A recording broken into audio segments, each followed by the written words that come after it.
Hey lovely people, have a beautiful day. అందరికీ నమస్కారం. అందాల లోగిలకి స్వాగతం. ఇప్పుడు మనం ఊర్మిళ నిద్ర అనే కథను విందామా? రచించిన వారు సింహప్రసాద్ గారు. ఇక కథలోకి వెళ్తే, ఊర్మిళాదేవి నిద్ర పాటని మా అమ్మమ్మ చాలా చక్కగా శ్రావ్యంగా పాడేది. పేరంటానికి వెళ్ళిన ప్రతి చోట అమ్మలక్కలు అడగటం ఆలస్యం, వెంటనే పాడేసేది. మా అమ్మ కూడా పాడేది, కానీ తనకి పాటంతా రాదు. 4-5 చరణాలు పాడేదంతే. నాకు అసలు పాడటమే రాదు. కానీ పాటని ఎంతో శ్రద్ధగా ఇష్టంగా వినేదాన్ని. శార్వరి గారితో నా పెళ్ళి చాలా చిత్రంగా జరిగిందనే చెప్పాలి. మాది పెద్ద పల్లెటూరు. మండలాఫీసు పెట్టడంతో ఇప్పుడిప్పుడే చిన్న టౌన్గా ఎదుగుతోంది. ఒక పెళ్లిలో శార్వరి గారు నన్ను చూశారట. పట్టులంగా కట్టుకుని, ఓణీ ధరించి, కాళ్ళకి వెండి పట్టీలతో, చెవులకి జూకాలతో ఎంతో చలాకీగా తిరుగుతూ కనిపించానట. నా గురించి వాకబు చేయగా బీరకాయ పీచు బంధుత్వం ఉందని తెలిసిందట. వెంటనే ఒక బంధువు ద్వారా కబురు పంపారు. యుక్త, నువ్వు చాలా అదృష్టవంతురాలివమ్మా. నిన్ను వెతుక్కుంటూ ఫస్ట్ క్లాస్ అయిన సంబంధం వచ్చింది. ఎంతో సంబరపడుతూ చెప్పారు నాన్న. అప్పుడు డిగ్రీ 2వ సంవత్సరం చదువుతున్నాను. పెళ్ళైతే చదువుకి మంగళం పాడించేస్తారనిపించి ఏడుపొచ్చింది. డిగ్రీ చేతికొచ్చేదాకా పెళ్లి చేసుకోను అన్నాను. అల్లుడొచ్చేదాకా అమావాస్య ఆగుతుందా చెప్పు? ముద్దొచ్చినప్పుడే చంకెక్కాలి. పైగా కోరి వచ్చిన సంబంధాన్ని కాదనెలా అనగలం చెప్పు? ఎలాంటి వంకా పెట్టలేని సంబంధమమ్మా. అబ్బాయి ఏం చేస్తున్నాడేమిటి? అమ్మ ఆరా తీసింది. ఇంజనీరే, ఏదో కంపెనీలో ఉద్యోగం చేస్తున్నాడు. కట్నం ఆశ ఎక్కువగా లేదు. కాళ్ళ చెప్పులు అరిగేలా తిరిగినా ఇంతకంటే మంచి సంబంధం తేలేను. తేలేకపోతే పోనీలే, నేను పెళ్ళే చేసుకోను అన్నాను ఉక్రోషంగా. చాలే గాని నువ్వుండు, చెబుతా. అబ్బాయి ఎలా ఉంటాడో ఏమిటో మనమ్మాయి చూడొద్దు అంది అమ్మ. ఈడు జోడు బాగుంటుందిట. అమ్మాయి అబ్బాయికి నచ్చాక ఇక అమ్మాయి అబ్బాయిని చూసేదేమిటే? మిగతా మాటలు మాట్లాడి ముహూర్తం పెట్టుకురావడానికి మంచి రోజు చూసుకు వెళ్తాం అన్నారు నాన్న. చదువయ్యేదాకా పెళ్ళి ఊసెత్తొద్దు నాన్న, అర్థింపుగా అన్నాను. అంతా చదువుకున్న పిల్ల కావాలంటున్నారని చదివిస్తున్నాం, అంతేకాని ఈ చదువులు సంధ్యలు మన ఇంటా వంట ఉన్నాయా చెప్పు? అన్ని విధాలా ఎంతో మంచి సంబంధం. నిజం చెప్పాలంటే అలాంటి సంబంధం తేగల తాహతు నాకు లేదు. అయినా వెతుక్కుంటూ వచ్చిందంటే ఇదంతా మన అదృష్టం. నా మాట కాదనకు తల్లి. ఏదో చెప్పాలి, ఎంతో చెప్పాలని పెనుగులాడాను. కానీ నాన్న దీనమోఖం చూసి మూగబోయాను. ఇంట్లో పెళ్లి పనులు మొదలు పెట్టేశారు. కాబోయే నీ మొగుడెలా ఉంటాడే? నీకు నచ్చాడా అని స్నేహితులు గుచ్చిగుచ్చి అడిగారు. అతడి ఫోటో సైతం చూడలేదని చెప్పలేక పొడిగా నవ్వి ఊరుకున్నాను. పెళ్లిలో కూడా శార్వరి గారిని సరిగ్గా చూడలేకపోయాను. ఎప్పుడైనా కాస్తంత తల పైకెత్తితే చాలు, తోడు పెళ్లి కూతురైన మా పిన్ని నా తలని చేత్తో వంచేసేది. అక్కడికి మెడలు నొప్పిగా ఉన్నాయని గొణిగాను. ఆడపిల్ల అన్నాక అన్నీ ఓర్చుకోవడం నేర్చుకోవాలి అంది. గదిలో పాల గ్లాసుతో అడుగుపెట్టిన 5 నిమిషాలకి సిగ్గుతెరల్ని తొలగించి ఆయన్ని చూశాను. ఎంతో బాగా అనిపించారు. నాకు తెలియకుండానే నిట్టూర్చాను. ఈడు జోడు బాగుందని బంధుమిత్రులు చెప్పుకోవడంలో ఎంతో నిజముందనిపించింది. కమాన్ యుక్త, కూర్చో. నా చేయి పట్టుకొని మంచం మీద తనకెదురుగా కూర్చోబెట్టారు. నా తనువంతా తీగలు సవరించిన వీణ అయ్యింది. సిగ్గుల మొగ్గనై సరస సంభాషణ వినడానికి చెవులు రెక్కించాను. కానీ ఆయన సరసంగా మాట్లాడలేదు. అలా అని విరసంగానూ మాట్లాడలేదు. నా గురించి కానీ మా భవిష్యత్తు గురించి కానీ వీసమెత్తు మాట్లాడలేదు. మాట్లాడినదంతా తన గురించే, తన చదువు గురించే, ఉద్యోగం గురించే, ఉద్యోగంలో సోపానాలు అధిరోహించడం గురించే. శోభనపు గది ముచ్చట్లు గురించి విన్నది వేరు, చదివింది వేరు, సినిమాల్లో చూసింది వేరు. వాటికి ఈ ప్రత్యక్ష అనుభవానికి పొంతన లేదసలు. తన కలల గురించి చెప్పాక మౌనశ్రోతగా నేనంతా విన్నాక నన్ను అక్కున చేర్చుకున్నారు. కడలి కెరటమై నన్ను విక్కిరి విక్కిరి చేసేశారు. 10 నిమిషాల తర్వాత గుర్రు పెట్టి నిద్రపోయారు. 3 రాత్రులు కొంచెం అటూ ఇటుగా అలాగే జరిగింది.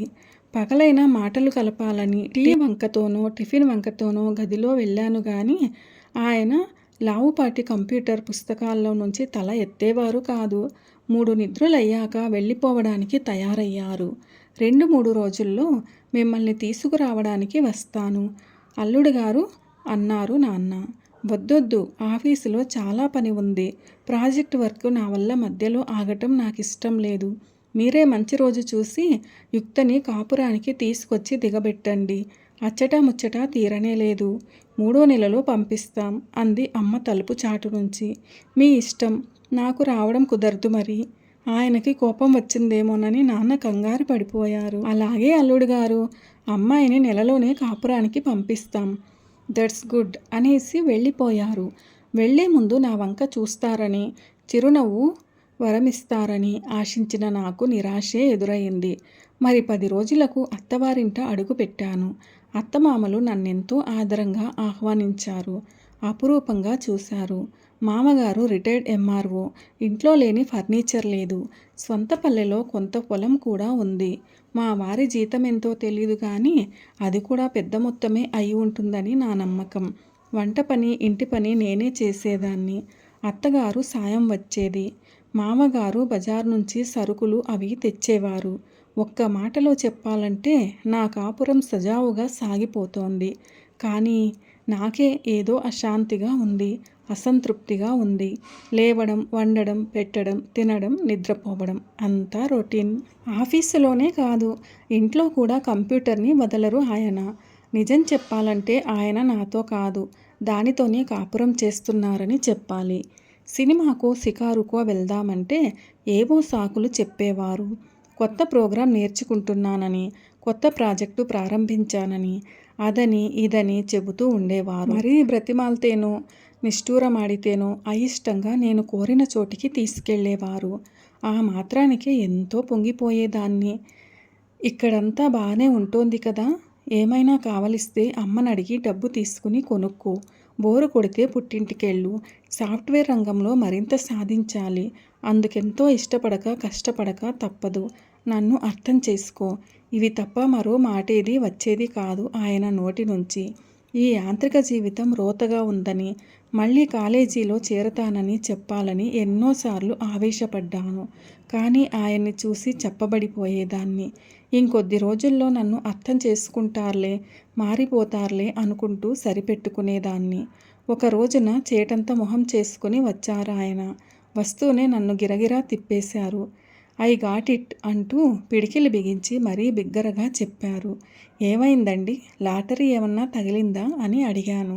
లాటరీ గీటరీ చూడో యార్, డాలర్ల పంట పండబోతోంది. నాకేం అర్థం కావటం లేదు. నా నెత్తి మీద చిన్నగా మొత్తి, పిచ్చి, నాకు అమెరికా ఛాన్స్ వచ్చింది అన్నారు. ఇంతలో గుడికి వెళ్ళిన అత్తమామలొచ్చారు. Mummy, daddy, good news.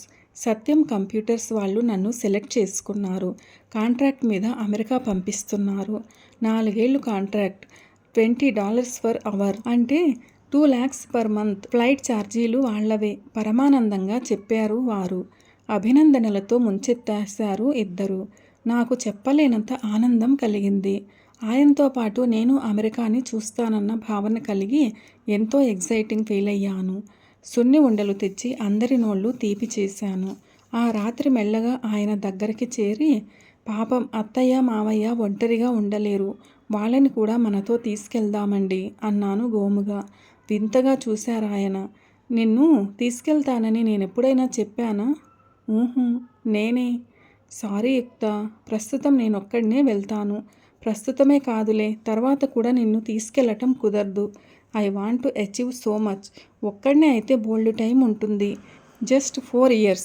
ఆ తర్వాత ఇక్కడికొచ్చి స్వంతంగా సాఫ్ట్వేర్ కంపెనీ ప్లాన్ చేస్తాను. నా ఒంట్లోని శక్తినంతా ఎవరో ఒక్కసారిగా హరింపచేసినట్టుగా అయిపోయాను. 4 ఏళ్ళు మీరు లేకుండా.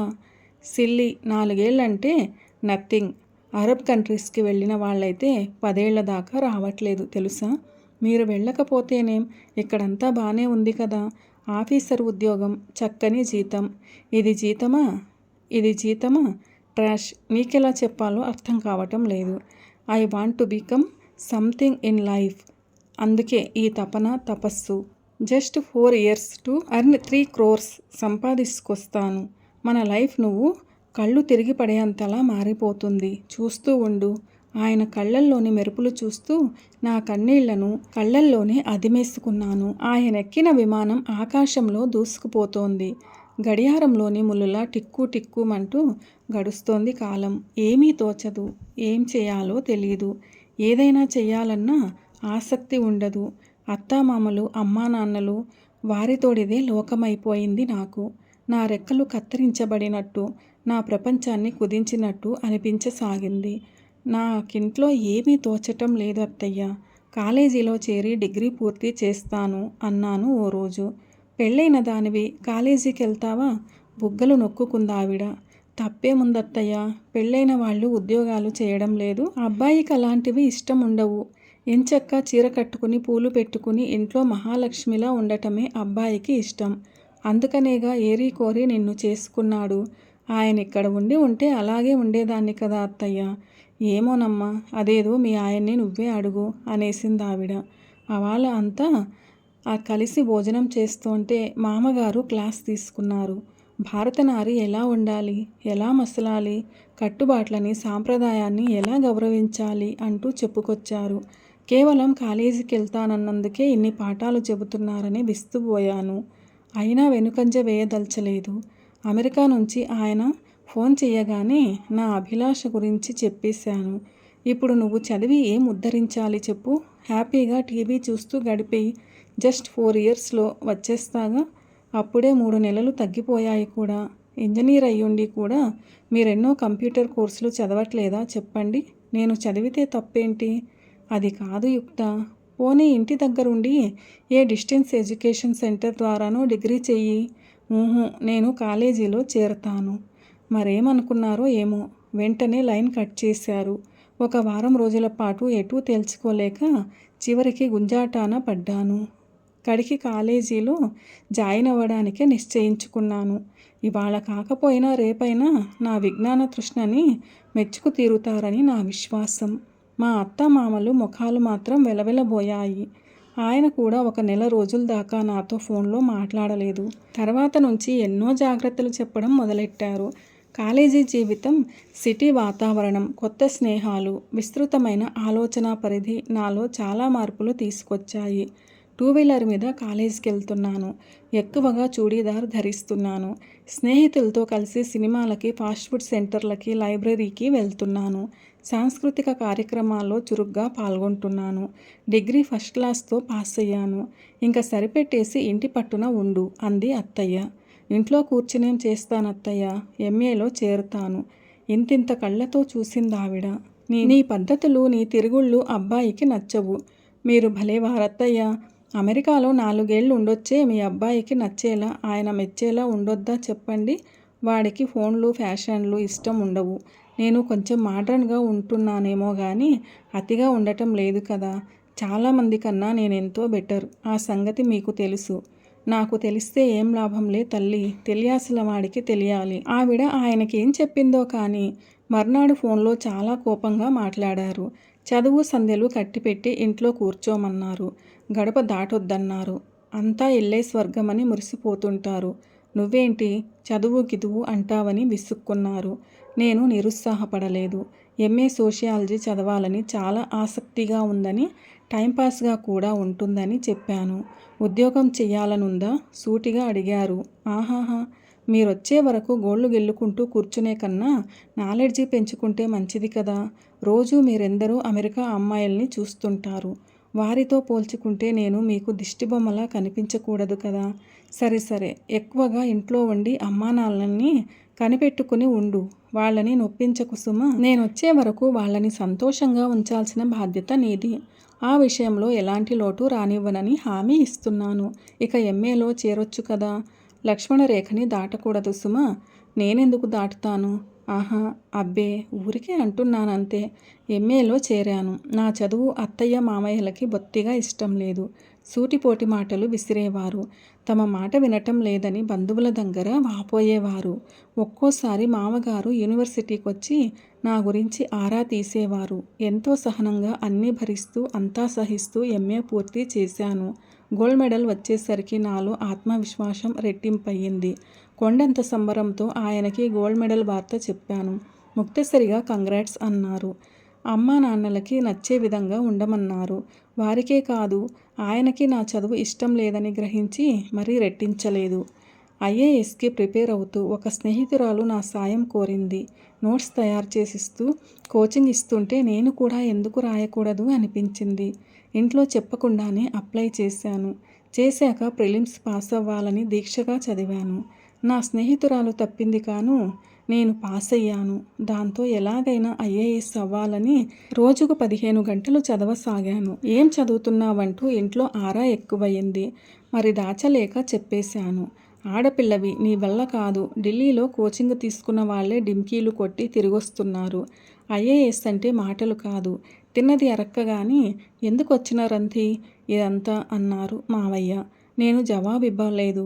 మరో గంట ఎక్కువగా చదవటం మొదలుపెట్టాను. నేను ఆశించినట్టే ఫైనల్ సునాయాసంగా పాస్ అయ్యాను. మావయ్య నిలువుగుడ్లేసి చూస్తూ ఉండిపోయారు. ఇంటర్వ్యూ కోసం ఢిల్లీ వెళ్తున్నానన్నాను. అవును గాని కాదని గాని జవాబు ఇవ్వలేదు. అమ్మా నాన్నలు మాత్రం వచ్చారు. సంబరంగా వార్త చెప్పాను. అల్లుడి గారికి ఇష్టం లేదట. ఇంతవరకు చదివించింది చాలు గాని ఇక సరిపెట్టేసే తల్లి అన్నారు నాన్న. నువ్వు బుద్ధిగా కాపురం చేసుకుంటే చాలు, ఊళ్ళేలక్కర్లేదు అంది అమ్మ. అదేంటమ్మా, నేను కలెక్టర్ అయితే మీకు గొప్ప కాదు? మాకు గొప్పే, కానీ అల్లుడి గారికి ఇష్టం. ఆయన ఇష్టపడతారమ్మా. ప్రతి వాళ్ళు జీవితంలో ఏదో సాధించాలంటారు ఆయన. కోట్లు సంపాదించడం ఆయన లక్ష్యం. అది ఆయన సాధించారు. కలెక్టర్నై 10 మందికి సాయపడాలన్నది, నేనేమిటో రుజువు చేసుకోవాలన్నది నా లక్ష్యం. ఇందులో తప్పేముందమ్మా? కన్విన్స్ చేయడానికి ప్రయత్నిస్తూ అన్నాను. తప్పొప్పులో నీ దృష్టిలో కాదమ్మా, నీ భర్త దృష్టితో చూడాలి. అతడు చెప్పిందే ఒప్పు, అదే నీకు వేదం. నేనింతగా ఎందుకు చెబుతున్నానో విను. మాకు మాట తేవద్దు. అమ్మా నాన్న వెళ్ళిపోయారు. నాలో పట్టుదల పెరిగింది. ఒంటరిగానే ఢిల్లీ వెళ్ళి వచ్చాను. అత్తామామలు నాతో మాట్లాడటం మానేశారు. గడువు కన్నా ముందుగా హఠాత్తుగా ఊడిపడ్డారు శార్వరి. నా వంక ఆశ్చర్యంగా చూశారు, అపనమ్మకంగా చూశారు. నువ్వు నా యుక్తవంటే నమ్మకం కుదరట్లేదు. మీలో కూడా చాలా మార్పు వచ్చింది. రంగు వచ్చారు. వయస్సుకు తగ్గినట్టు కనిపిస్తున్నారు. నేనేదో 4 ఏళ్లు లేనంత మాత్రాన నువ్వింతలా మారిపోవాలా? నేనేం మారలేదండి. నేనెప్పటికీ మీ యుక్తనే. కాదు, ఒకనాటి యుక్తలోని అందం, అణుకువ, అమాయకత్వం, ముగ్ధత్వం ఏమీ లేవిప్పుడు. మీరు మారలేదా ఏమిటి? ఆయన మాటల్ని సరదాగా తీసుకుంటూ నవ్వాను. నేను మగాణ్ణి, ఎలాగైనా మారొచ్చు. నువ్వు మాత్రం మారకూడదు. నేనేం పాపం చేశాను? పాపమా శాపమా అన్నది కాదు ప్రశ్న. లక్ష్మణుడు 4 ఏళ్లు కాదు, 14 ఏళ్ల పాటు అరణ్యవాసానికి వెళ్తే అతడి భార్య ఊర్మిళ ఏం చేసిందో తెలుసా? భర్తకు లేని సుఖం, సంతోషం, రాజభోగం ఏమీ తనకక్కర్లేదని చెప్పి అతడు తిరిగి వచ్చేదాకా నిద్రలో మునిగిపోయింది. పతివ్రత అంటే ఆమెనే చెప్పుకోవాలి. ఇది త్రేతాయుగం కాదు శ్రీవారు అంటూ మాట మళ్లించేశాను. కానీ ఆయన మాటలు నా గుండెల్లో ముళ్ళలా గుచ్చుకోవడం మానలేదు. 1 వారం రోజుల పాటు ఎంతో సరదాగా ఉన్నారు. అన్ని చోట్లకు తిప్పారు. బంగారు నగలు కొనిచ్చారు. ఇంకొక 3 నెలల్లో నా కాంట్రాక్టు పూర్తి అవుతుంది. ఆ తర్వాత ఇంకెప్పటికీ మనం కలిసే ఉండొచ్చు అన్నారు. ఆ మర్నాడే ఆయన తిరుగు ప్రయాణం. పచ్చళ్ళు, తినుబండారాలు తయారు చేయడంలో మునిగిపోయాం. నేను, అత్తయ్య. ఇవాల్టి పేపరు చూడలేదండి. ఎక్కడ పెట్టారు? పనయ్యాక అడిగాను. ఎక్కడో ఉంటుందిలే, ముందు నా బ్యాగులు సర్దు. ఆయన అదోలా ఉన్నారు. కారణం అడిగినా చెప్పలేదు. ఇంతలో పత్రికా విలేకరులు, టీవీ వారు వచ్చారు. ఐఏఎస్కి సెలెక్ట్ అయ్యానని చెప్పి అభినందనలు గుప్పించారు. పేపర్ ఎందుకు మాయమైందో అర్థమైన శార్వరి వంక చూడగా తలదించుకున్నారు. అంతా వెళ్ళాక అన్నారు, ట్రైనింగ్ అంటూ నువ్వు ఎక్కడికో వెళ్ళడం నాకు ఇష్టం లేదు. అసలు నువ్వు ఉద్యోగం చెయ్యడమే ఇష్టం లేదు. మనకు కావలసినంత డబ్బు ఉంది యుక్త. డబ్బు కోసం కాదు, నేనేమిటో రుజువు చేసుకోవాలని. కొన్నాళ్ళు చేసి మానేస్తానులేండి. నేను తిరిగి వచ్చేసరికి నువ్వు ట్రైనింగ్లో ఉంటావు. నీకోసం ఎదురు చూస్తూ కూర్చోవడం నా తరం కాదు. మీకోసం 4 ఏళ్లు నేను చూడలేదు. నేను మగాణ్ణి కావచ్చు, కానీ మీరు మనిషే కదా. భార్యాభర్తలు ఆజన్మాంత స్నేహితులంటారు కదా. వాదన అనవసరం. నీకు కలెక్టర్ హోదా ముఖ్యమో, భార్య స్థానం ముఖ్యమో ఏదో ఒకటి సాలోచనగా చూశాను. మగమహారాజులాగా తలెగరేశాడు శార్వరి. మెల్లగా అన్నాను, ఆడది అందున పెళ్ళైన ఆడది ఎదగకూడదు, ఎగరకూడదు. అసలు ఆమెకి రెక్కలు ఉండకూడదు. ఒకవేళ రెక్కలు మొలిస్తే వాటిని నిర్దాక్షిణ్యంగా కత్తిరించేసుకోవాలి. మొగుడికి ఇంటికి అంకితమైపోవాలి. 4 గోడలే సరిహద్దులు అనుకోవాలి. అంతే తప్ప ఆమెకో బ్రతుకు, కెరీరు, ప్రపంచము ఉండకూడదు. అంతే కదూ? మీ ఉద్దేశ్యం అదే కదూ? సారీ, నా మాటలు అవే. నేను శార్వరితో మాట్లాడిన ఆఖరి మాటలు. నాకిప్పుడు ఊర్మిళ నిద్ర పాటంటే అసహ్యం. ఊర్మిళ నిద్ర అనే ఈ కథ ఎలా అనిపించింది మీకు? నచ్చిందా? నచ్చినట్లయితే వీడియోను లైక్ చేయండి, మీ ప్రియమైన వారందరికీ షేర్ చేయండి. అలాగే మన ఛానల్ను సబ్స్క్రైబ్ చేసుకోవడం అస్సలు మర్చిపోవద్దు. వీడియోను చివరి దాకా చూసి కథను పూర్తిగా విన్నందుకు ధన్యవాదాలు. ఈ కథ పైన మీ విలువైన అభిప్రాయాలను కామెంట్ సెక్షన్లో తప్పకుండా తెలియచేయగలరు. ఇలాంటి మరిన్ని మంచి కథల కోసం స్టే ట్యూన్డ్. అందాల లోగిలి. See you all in another video. Till then, keep smiling and be happy. A very special thanks to the story writer for this wonderful and amazing story, Urmila Nidra.